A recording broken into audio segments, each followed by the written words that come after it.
नमस्कार, बहुत स्वागत है आप सभी का। मैं हूं आपके साथ मनु तेवतिया। शुरुआत करते हैं आज की सबसे बड़ी खबर के साथ। नई सरकार के शपथ ग्रहण से पहले संभावित मंत्रियों के साथ इस वक्त पीएम मोदी की चाय पर चर्चा चल रही है।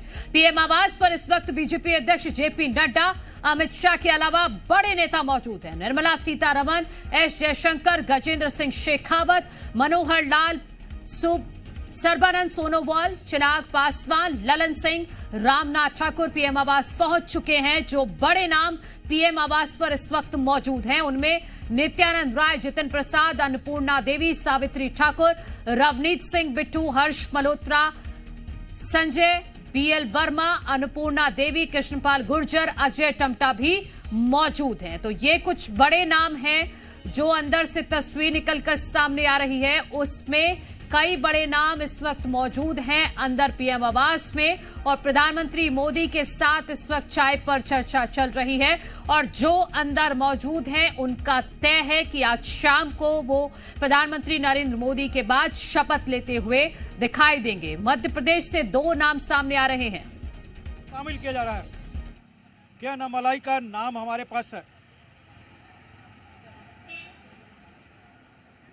सहयोगी जो ग्राउंड जीरो पर मौजूद हैं वो बता रहे हैं कि एक एक करके जो गाड़ियां अंदर गई हैं उनमें जो चेहरे सामने आए हैं वो ज्योतिरादित्य सिंधिया मध्य प्रदेश से सामने आ रहे हैं। सावित्री ठाकुर जो धार से भारतीय जनता पार्टी की सांसद हैं वो भी इस वक्त अंदर मौजूद हैं।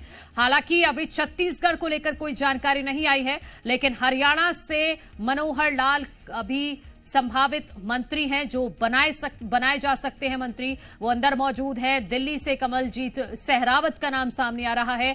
बिहार से सबसे ज्यादा नाम सामने आ रहे हैं इस वक्त। इसलिए कहीं ना कहीं नया चेहरा के अन्नामलाई को लाया गया है, जिससे कि तमिलनाडु और केरल दोनों स्टेट में फायदा हो, क्योंकि आंध्र प्रदेश और तेलंगाना में बीजेपी टीडीपी के साथ आकर आगे आने वाले 5 साल तक भविष्य लगभग सुरक्षित करने की कोशिश कर रही है। तो ऐसे में जो साउथ का कहता है, उन पर आरोप लगता है कि साउथ यानी तमिलनाडु और केरल में आपका कुछ भी नहीं है। इस बार केरल में खाता खुला, सुरेश गोपी मंत्री बनेंगे, वो भी चाय पर चर्चा में शामिल हैं। के अन्नामलाई एक वेब लाए हैं और बीजेपी का मानना है, और खुद अन्नामलाई ने कहा कि अगले 10 साल दीजिए, हम यहाँ सरकार बना कर दिखाएंगे, यानी बीजेपी वहाँ सरकार में आएगी। जिस तरह से पश्चिम बंगाल में आप सत्ता के करीब पहुँच गए, उड़ीसा में सत्ता में आ गए हैं, तो जाहिर सी बात है समय लगेगा साउथ में। तो सुरेश गोपी और के अन्नामलाई ये बड़ा चेहरा होंगे केरल और तमिलनाडु से बीजेपी के। इसके चंद्रप्रकाश पंकज चौधरी जो वित्त राज्य मंत्री थे, 5वीं बार चुनाव जीते हैं यूपी से, महाराजगंज से, उनको भी इस बार मौका मिल रहा है मंत्रिमंडल में। तो ये 50-52 जो नाम है जो आप हमारे दर्शकों को दिखा भी रहे हैं, ये वो चेहरे होंगे जो मोदी 3.0 में पहली बार मतलब आज 7:15 बजे शपथ लेंगे। तो कुछ संभावित नाम जो बता रहे हैं ग्राउंड जीरो से हमारे सहयोगी, खासतौर पर कोशिश इस बार मोदी मंत्रिमंडल में ये भी होगी कि दक्षिण को भी साधा जाए, क्योंकि यहां पर आगे आने वाले चुनावों को लेकर भी तैयारी कहीं ना कहीं इस मंत्रिमंडल में देखने को मिलेगी। मोदी सरकार की शपथ पर बड़ी खबर है, एनसीपी के किसी नेता को अभी तक फोन नहीं पहुंचा है। ये बड़ी खबर इस वक्त अपने दर्शकों को बता रहे हैं। एनसीपी जो इस वक्त मौजूद है एनडीए के साथ, उनके किसी इस दल के किसी भी नेता को अभी तक फोन कॉल नहीं पहुंचा है, ऐसी जानकारी अभी तक सामने आ रही है। टीडीपी के नेता को भी कॉल गया है, उसके अलावा जेडीयू के नेता को भी कॉल गया है, और जो और छोटे दल हैं जिसमें आरएलडी है, आरएलडी को भी 2 सीटें जीती हैं आरएलडी ने, जयंत चौधरी वहां पर मौजूद हैं, और इसके अलावा भारतीय जनता पार्टी के तो कई बड़े नेता मौजूद हैं ही। लेकिन अभी इस वक्त की बड़ी खबर आ रही है कि एनसीपी के किसी नेता को अभी तक फोन नहीं गया है।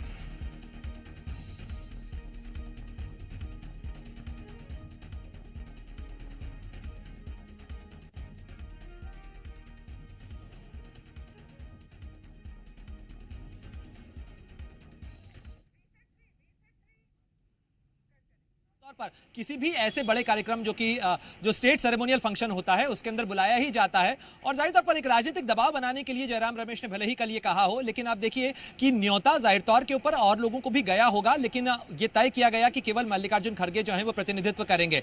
लेकिन अगर आप देखें पिछली सरकार के चेहरों में और इस सरकार के चेहरों के अंदर, तो जिन बदलावों की बात हम कर रहे हैं, पिछली बार 56 मंत्रियों ने शपथ ली थी, उसके अंदर टेक्नोक्रेट्स की जिस तरीके से हम जिक्र कर रहे थे, इस बार एक कंपोजिशन को बदलने की कोशिश यहां पर करते नजर आ रहे हैं। तो ये शपथ ग्रहण समारोह को लेकर दरअसल सियासत भी खूब हो रही है। कांग्रेस पार्टी ने पहले कहा कि हमें न्योता नहीं मिला है, हालांकि अब मल्लिकार्जुन खड़गे को न्योता भेज दिया गया है और अभी भी सस्पेंस बरकरार है कि कांग्रेस आएगी या नहीं, क्योंकि मल्लिकार्जुन खड़गे की तरफ से यह कहा गया है कि वो अपने सहयोगी दलों से बातचीत करेंगे और अब ये कंफर्म हो गया है, ये अपडेट आ गया है कि मल्लिकार्जुन खड़गे शपथ ग्रहण समारोह में जाएंगे। यानी कि कांग्रेस पार्टी ने यह फैसला लिया है कि वो शपथ ग्रहण समारोह का हिस्सा बनेगी। शाम को आपको कांग्रेस पार्टी की तरफ से मल्लिकार्जुन खड़गे दिखाई देंगे राष्ट्रपति भवन में, जहां पर शपथ ग्रहण कार्यक्रम होना है। और इसके अलावा 7 देशों के राष्ट्रीय अध्यक्ष भी आज मौजूद रहेंगे नरेंद्र मोदी के तीसरे टर्म के शपथ ग्रहण समारोह में, और इसको लेकर विशेष तैयारियां चल रही हैं। लेकिन आज गहमा गहमी पूरे दिन यही है कि किसके साथ लेकिन जब चर्चा। मनमोहन सिंह सरकार शपथ ले रहे थे तो अटल बिहारी वाजपेयी, लाल कृष्ण आडवाणी और बीजेपी के कई बड़े नेता उस शपथ में मौजूद थे। लेकिन 2014 से और आज तक 2024 के शपथ तक देखिए, चाहे 15 अगस्त हो या फिर 2014 का शपथ ग्रहण समारोह हो, 19 का शपथ ग्रहण हो या बीच में जब किसी भी चाहे संसद भवन का हो, इन सभी सरकारी आयोजनों में भी कांग्रेस नदारत रही है। मल्लिकार्जुन खड़गे नेता विपक्ष कांग्रेस अध्यक्ष है, उनको गया है, लेकिन फैसला रवि बेहतर बताएंगे गांधी परिवार को लेना है और गांधी परिवार शायद इस पर यही फैसला ले कि कोई नहीं जाएगा। बहरहाल जो 50 बिल्कुल है पूरी लिस्ट अगर देखा जाए तो इसमें अमित शाह, गृह मंत्री अमित शाह बड़ा नाम में से, राजनाथ सिंह, जेपी नड्डा यहाँ मौजूद हैं। संभावना ये है कि हो सकता है कि मोदी 3.0 में हिमाचल प्रदेश से वो प्रतिनिधित्व करे। हालांकि ये सिर्फ कयास है, क्योंकि अनुराग ठाकुर का इस सूची में अभी तक नाम नहीं दिख रहा है।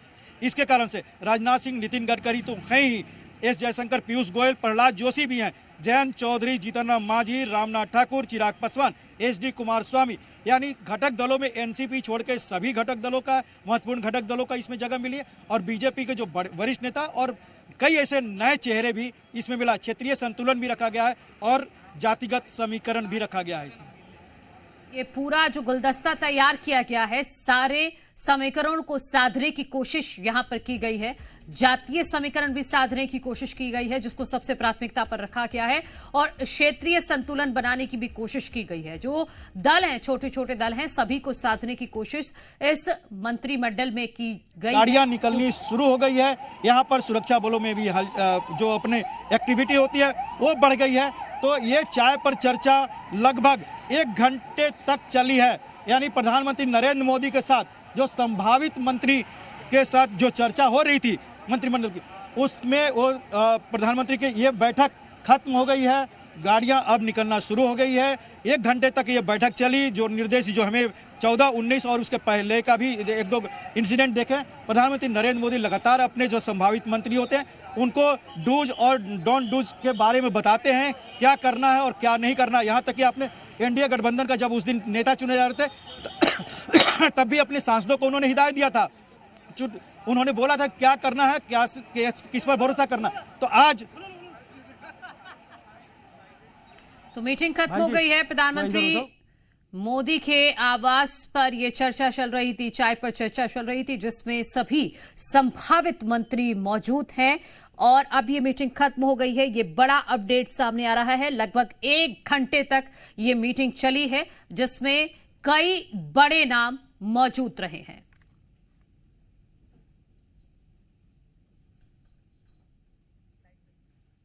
और ये सीधी तस्वीरें पीएम आवास से अब एक एक करके सभी जो नेता हैं, बड़े नेता हैं, वो बाहर निकल रहे हैं। उसी की सीधी तस्वीरें हम आपको दिखा रहे हैं, जिसमें मध्य प्रदेश से अभी 2 नाम सामने आ रहे हैं और उसमें ज्योतिरादित्य सिंधिया हैं और धार से बीजेपी की सांसद सावित्री ठाकुर हैं।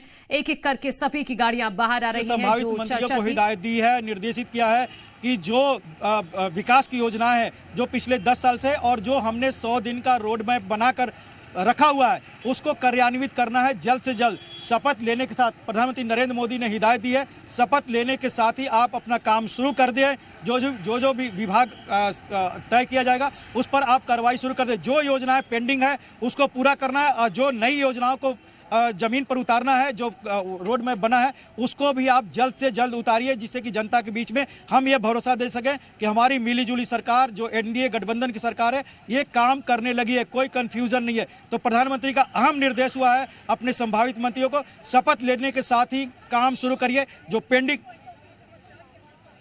तो जैसा कि हमारे सहयोगी बता रहे हैं कि अब मीटिंग खत्म हो गई है और जो भी संभावित नाम हैं जो आज शाम को शपथ लेंगे, उनसे पहले प्रधानमंत्री नरेंद्र मोदी ने 1 घंटे चाय पर चर्चा की है और डूज एंड डोंट्स के बारे में बताया है।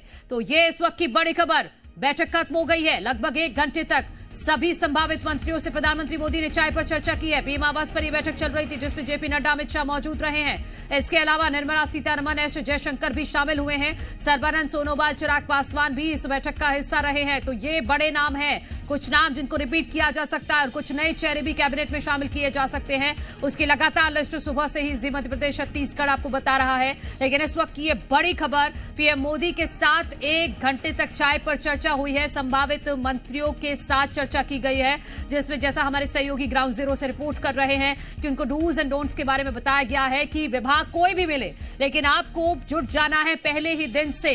कार्यभार संभालते ही तमाम काम करने हैं जनता के हित में, ऐसी चर्चा की गई है इस मीटिंग के अंदर। ये मीटिंग खत्म हो गई है। 1 घंटे के आसपास तक ये मीटिंग चली है जिसमें मध्य प्रदेश से 2 मंत्री मौजूद रहे हैं, माफ कीजिए 2 सांसद मौजूद रहे हैं, ज्योतिरादित्य सिंधिया और सावित्री ठाकुर जो धार से बीजेपी की सांसद हैं। तो ये सभी सांसदों के साथ मीटिंग की गई है और जो जो सांसद इस मीटिंग का हिस्सा रहे हैं यही संभावित नाम बताए जा रहे हैं। संभावित मंत्रियों को मोदी ने हिदायत दी है कि शपथ के तुरंत बाद काम पर जुट जाएं। इस सूत्रों के हवाले इस वक्त की बड़ी जानकारी अपने दर्शकों को दे रहे हैं कि 1 घंटे जिन भी संभावित मंत्रियों के साथ प्रधानमंत्री मोदी ने चाय पर चर्चा की है, उनको यही बताया गया है कि जैसे ही आप शपथ लें उसके बाद विभागों का बंटवारा होगा, तुरंत अपना कार्यभार संभालें और काम शुरू कर दें। ये बात प्रधानमंत्री नरेंद्र मोदी की तरफ से कही गई है सभी संभावित मंत्रियों को। सूत्रों के हवाले से ये बड़ी जानकारी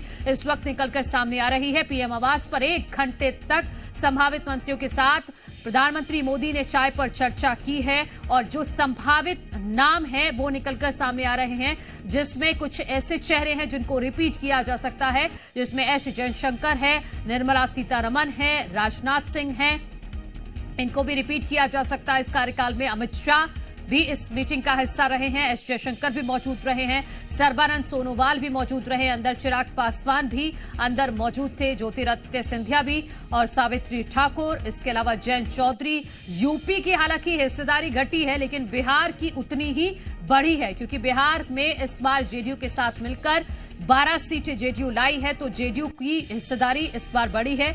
यूपी की, राजस्थान में भी बेहतर प्रदर्शन नहीं कर पाई बीजेपी। 25 सीटें जहां 2 बार से पास में थी, इस बार 14 पर सिमट गई। यही वजह है कि राजस्थान की हिस्सेदारी भी घटी है। गुजरात की भी हिस्सेदारी इस बार घटी है। जहां जहां प्रदेश में अच्छा प्रदर्शन भारतीय जनता पार्टी का नहीं रहा है, एनडीए का नहीं रहा है, वहां की हिस्सेदारी घटाकर इस बार बिहार को तवज्जो दी गई है। हालांकि एक नाम, एनसीपी का कोई नाम अभी तक सामने नहीं आया है। जो अभी तक की जो संभावित मंत्रियों की सूची आई है उसमें एनसीपी का कोई नेता मौजूद नहीं है, लेकिन टीडीपी को भी तवज्जो दी गई है और साथ ही साथ जेडीयू को भी तवज्जो मिली है। उधर पश्चिमी की, अगर उत्तर प्रदेश की बात करते हैं, एमपी से ज्योतिरादित्य सिंधिया को फोन आया है और इसके साथ साथ धार से बीजेपी की सांसद सावित्री ठाकुर का भी नाम इसमें शामिल है। तो 2 नाम जो मध्य प्रदेश से सामने आ रहे हैं, ज्योतिरादित्य सिंधिया जिनको फिर से रिपीट किया जा सकता है और एक नया नाम धार से बीजेपी सांसद सावित्री ठाकुर का नजर आ रहा है जो महिला प्रतिनिधित्व करती हुई मोदी कैबिनेट में नजर आएंगी मध्य प्रदेश की तरफ से। तो ये बड़ी जानकारी इस वक्त निकलकर सामने आ रही है मध्य प्रदेश के नजरिए से कि 2 नाम सामने आ रहे हैं। एक तो ज्योतिरादित्य सिंधिया जो पहले से ही मंत्री हैं, उनको रिपीट किया जा सकता है और इसके साथ साथ धार से बीजेपी सांसद सावित्री ठाकुर का नाम भी सामने आ रहा है। तो ये इस वक्त की बड़ी खबर अपने दर्शकों को बता रहे हैं और इसी के साथ इस बुलेटिन में इतना ही। लगातार हमारी महा कवरेज जारी रहेगी। आप देखते रहिए जी मध्य प्रदेश छत्तीसगढ़।